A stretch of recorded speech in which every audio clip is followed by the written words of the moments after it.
Tai Chi, and the work that we share in the world. Today, we are sharing Energy Medicine Revealed. So, Energy Medicine Revealed, Ray is going to share with us a little bit more about the Keros people, these amazing medicine men and women that live up in the Andes. And you're going to share with us more about your journey, the journey that Ray took, really a hero's journey into the high Andes and multiple places. But that's where you found your teachers, your spiritual guides, your healers. And that's really where the real journey began.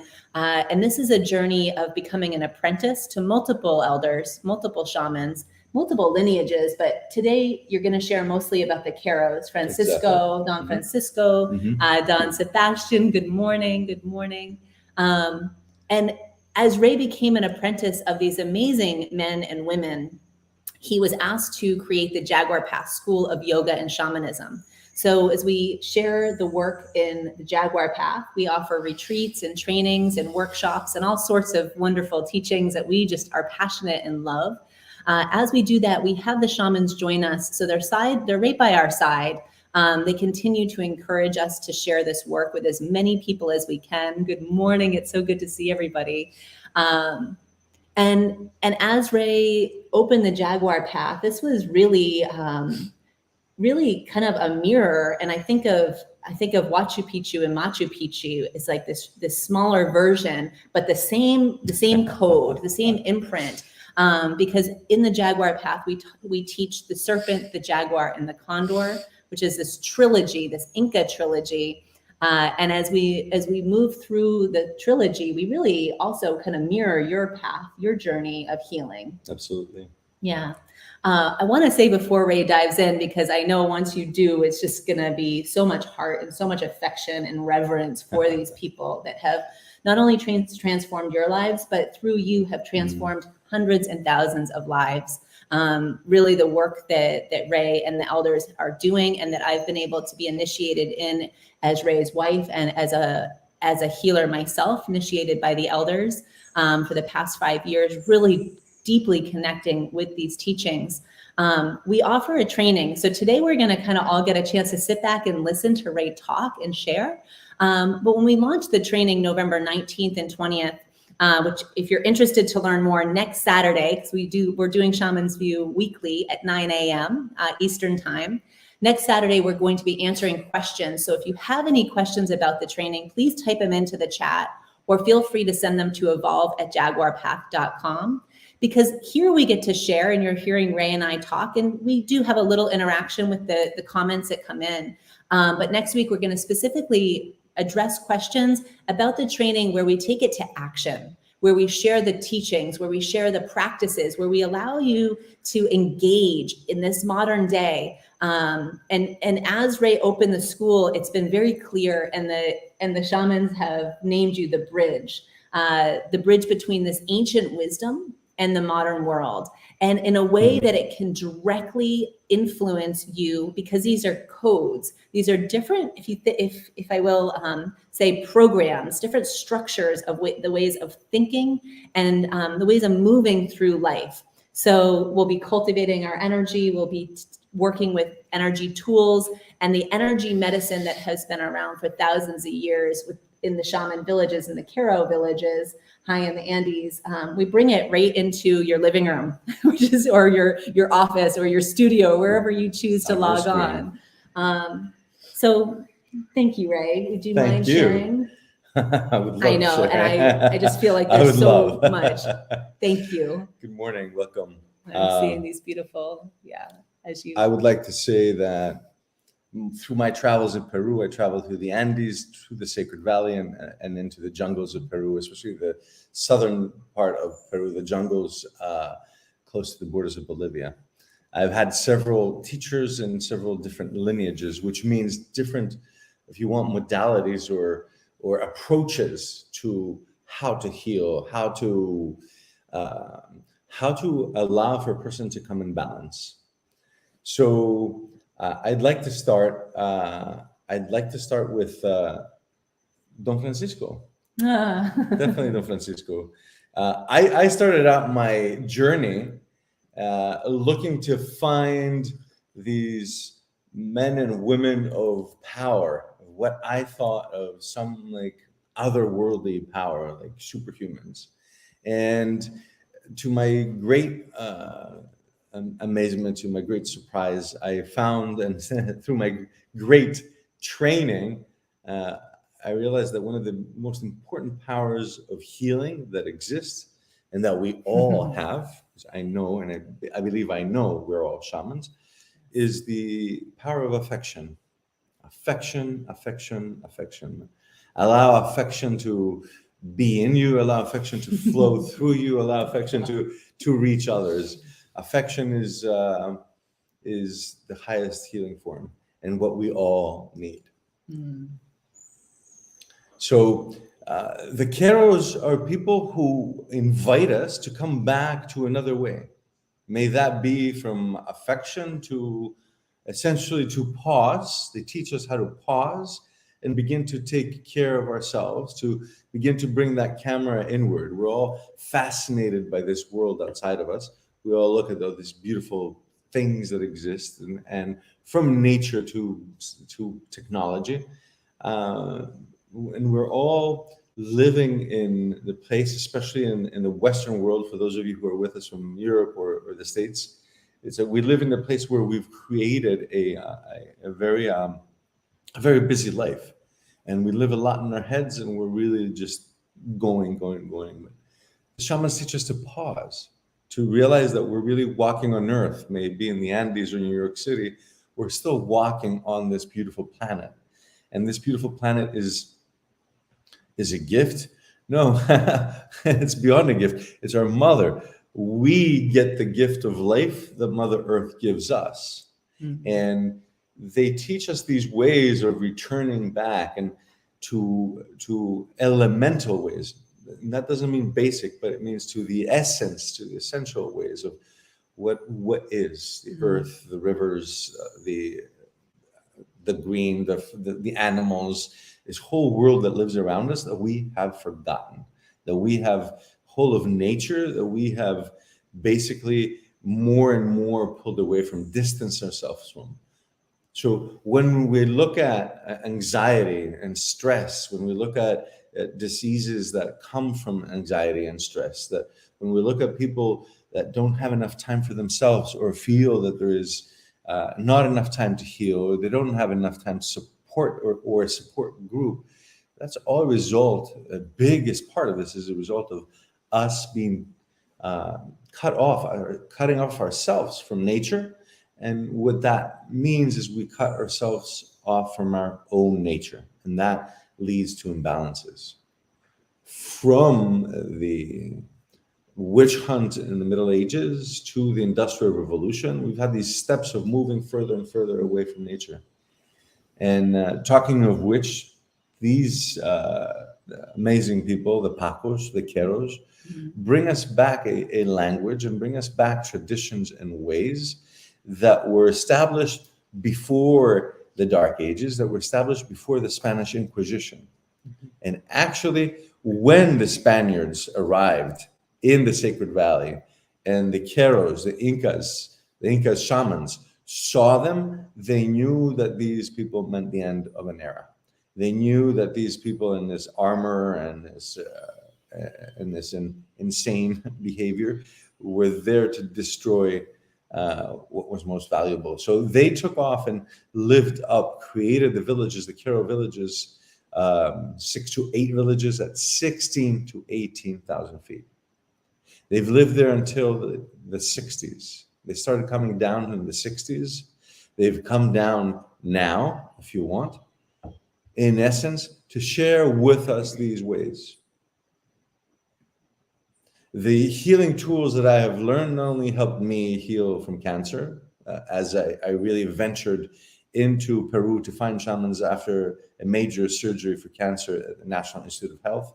I needed to find ways to heal deeper, to heal the root of what caused it. I needed to find ways to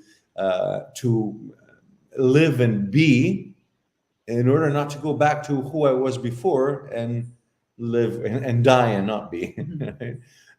I know that I owe my life and would not be here without the surgery that I had, but I know very well that I owe my life and I would not be here if it wasn't for the life that I've created with Don Francisco, with Sebastian, with Dona Juana, with Bernardina, and Manuel. The essence of the Keros is that they share with us a way of being, and that's something we don't know. I think we're all like riding a bicycle, and we're all just going and going and going and going, and we can't stop. We feel that if we stop, we'll fall. At least that's how I felt. Oh, it's a different, completely different rhythm of being. Different. It's a whole different. It is, yeah. It's a whole different song. It's a very different song, another rhythm, and especially being in New York last week and being here in the jungle Wow. now, and just feeling the difference of the cadence of people. Yeah. The cadence we're in, it might not be New York, but it might be just the cadence that is imposed by us in the Western world. I feel that I'll speak to this, that with the big shift that I received and I share is that I used to live in with points of reference. I had these points of reference of what others would do, what I was doing in my job when back in the time in the What day. title you have? My title, relationship, who I was, what I was, and who I was, what I was driving, what you've accomplished. what I've accomplished, what my name was. And the big shift from pausing the bicycle and living life from reference points is basically coming into pausing and feeling your heart and beginning to live from reverence. We forget. Coming very close to death, I realized how short life is and how valuable it is and how unique it is. And I realized that we can walk around either complaining about others or this or that, or trying to take or trying to receive. And we forget that life is very short. It is, and that's not just a cliche. It is. So we forget to be in reverence, and being in reverence is not an act or striving. Being in reverence is an endocrine reality. It's a hormonal reality which engulfs all the cells of the body in gratitude, in appreciation, in awe, and allows the cells of the body to be and find themselves in the absolute healed state of being, to vibrate in this healed state of being. As individuals, we'll vibrate if we know that we're in an environment that is beautiful, that is helpful, that is supportive. In the same way, the cells as individuals thrive in that environment and not the environment of the stress, of the bills coming in, of the mortgage coming in, of the shoulds and shouldn't that are imposed.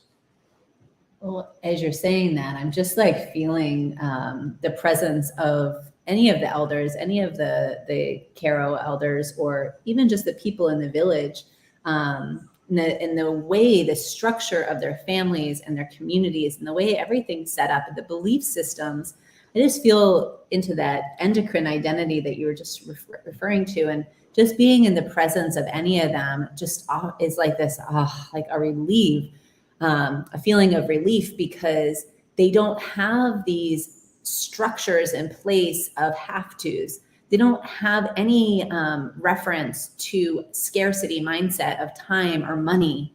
And as you're in the presence, they're simply being. And we joke about it because a lot of times they're in complete meditation. There's no need for them to fill the space or the time with talk or action.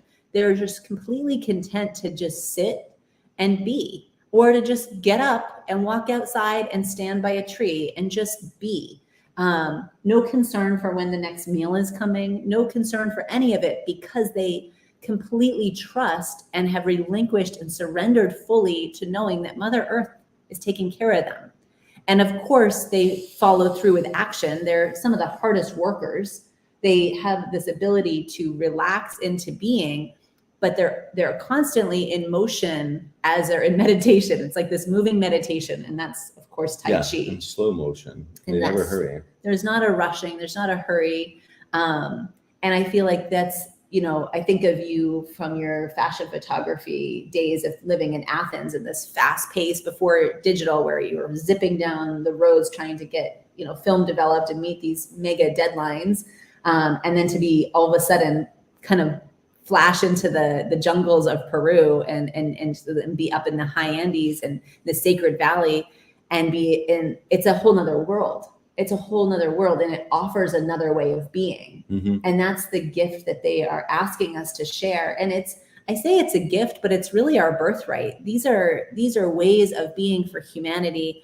And it's about preserving the health for all of us, of Mother Earth and each of us individually. This is not something that they're sharing to gain anything by. The only thing they're gaining is knowing our interconnected oneness and knowing that as brothers and sisters, all of us as being completely interconnected, they can feel that Mother Earth is not healthy. She's not feeling the joy of her children dancing on her. She's feeling something very different, and there's a concern, and that's where they've come out of the high Andes and come down to connect with us and teach us these ways. And that's where in the training, we go much deeper into sharing these specific tools and mechanisms. So really, please, if you have questions that you're thinking about joining us for the training, or maybe just now hearing about it for the first time, let us know. Is there a barrier that's keeping you from stepping into this beautiful journey of becoming an Earth Keeper initiated by the elders themselves? Ray and I are the bridge. The Jaguar path absolutely is the bridge to create a platform, just a place for this information to be shared. And really, I think of it as we talk about energy revealed, we've created a structure online and in the structure of the Jaguar Path School for the energy of the Andes to flow right into your life. That is the mission that Ray and I have, is to just be a conduit for this energy, for this medicine, to reach you, to reach your family, to reach your community. And I really love the way that we share it as a way of like, you are your own teacher, you are your own guru, you are your own healer. Let us just augment what you're already doing by just sharing this ancient wisdom. And so please, if you have questions, put them in here, or you can send them to evolve@jaguarpath.com, which we had Amanda share earlier. And thank you, Tim. Thank you for that. I would like to also offer something about the structure really quickly. You mentioned earlier the serpent, the jaguar, and the condor, and this is the backbone of the training, because it is the backbone of the Inca shamanism. So, in a nutshell, what unfolds in 9 months, I'll put in 9 seconds. The shamans tell us that we have a totem that we're building, and that this totem we need to take care of. A totem of the trilogy of 3 specific power animals. And we need to take care of and train and heal and empower each one of these power animals and learn from them. And when we heal and empower each one of them and align them, then we have a totem that allows us to stand strong, tall, and move in life. Serpent teaches us how to shed our skin and let go of the past. Teaches us that if we had traumas, we're allowed to, and we can, and there's many tools that we learn, to shed these traumas, to let them go, so we're not informed, so we allow a future to come that is new. We don't have to believe that what happened to us 5 years ago, 10 years ago, 20 years ago is always just going to be the same truth. We evolve, things evolve, life changes, and we could shed our skin and let go of the past. Jaguar teaches us no fear in this world or the next. Teaches us to think in ways that we have a sensitivity in picking up information and understanding what is surrounding us, or what other people are saying, or why they're saying it. We have that sensitivity that the Jaguar has, and teaches us from Jaguar's pause.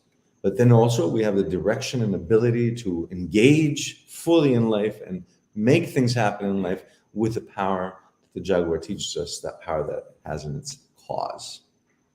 And finally, we go to Condor, and Condor teaches us how to rise above and see the greater picture of our life. Teaches us that you have to come above. Have you ever tried to make a decision when you're emotionally entangled?